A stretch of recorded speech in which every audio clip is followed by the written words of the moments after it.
last week left parts of buildings falling apart, debris flying around and injuring people, and entire streets that became rivers as municipal sewage systems failed to channel the heavy rainwater. In the previous years, 7 people died in floodings in Israel. But why is Israel so malprepared to extreme weather conditions? Dr. Ori Sharon from Bar Ilan University Faculty of Law joins us now for more on that. And you're an environmental law and policy expert. That's right. So thank you very much for coming into our studio. Thank you for inviting me. Dr. Sharon. Part of the problem is that we have destroyed many of the original streams in Israel that used to channel the water, the rainwater, to basins or to the sea, right? And what, we filled them with cement or construction? Yeah, that's only one. There's only one problem. There are basically 3 causes for these massive floods that we've been seeing. The first one you mentioned, right? Climate change. So since 1950, we've seen an increase in the intensity and frequency of heavy precipitation events due to climate change. And it's kind of like counterintuitive, because when you think about climate change, you think that we'll have less rain, and we actually do have less rain. But instead of rain that is kind of scattered all over the winter, drizzle and light rain, we get heavy precipitation, you know, in like just a few days, just like we have right now. It's a raging storm outside. You don't feel it inside, but just like we have right now. So a lot of more rain in few hours. That's a problem. We need to manage it. It's bad for agriculture. It's bad for everything. Bad for the soil because it can't absorb all of that rain. It creates soil erosion, so it's a damage for agriculture, to many things.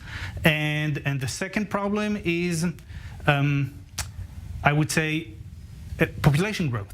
So Israel is one of the, we have the highest population growth rate in the OECD. I think that we're kind of like 9.5 million people right now. By 2040, we're talking about almost 13 million people, so it's more than 30% increase in population in less than 20 years. And we need places, people need where to live. So we've got an increase in urbanization. And what we are doing is we're creating a lot of impervious surfaces. So a lot of concrete. Rain used to go into the ground. We've got concrete everywhere. It has nowhere to go. So it collects on the surface, and we've got surface runoff. And that surface runoff is the flood that we see. Okay, and the third one? And the third one that you mentioned correctly is that nature provided us with an amazing system, amazing efficient system of drainage, streams, creeks, and rivers. But what we did in the last 70 years is basically to cover them with concrete. So we covered the bedding with concrete, the banks with concrete. We used to have, these nice rivers that flow in a winding way. They had floodplains that rain could collect in, and then we narrowed them and we filled them with concrete. And what we get is this straight water slides.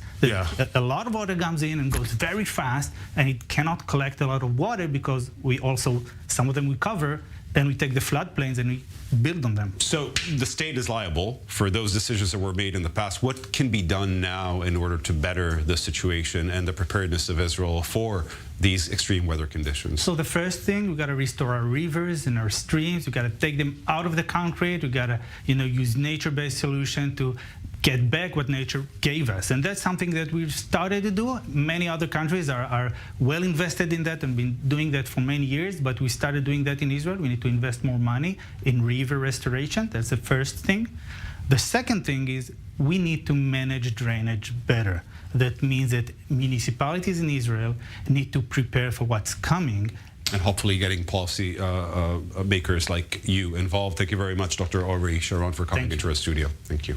Why is practically everything in Israel so expensive, and what is the new government in Israel doing about it, other than inviting Costco, as we mentioned, to the Israeli market?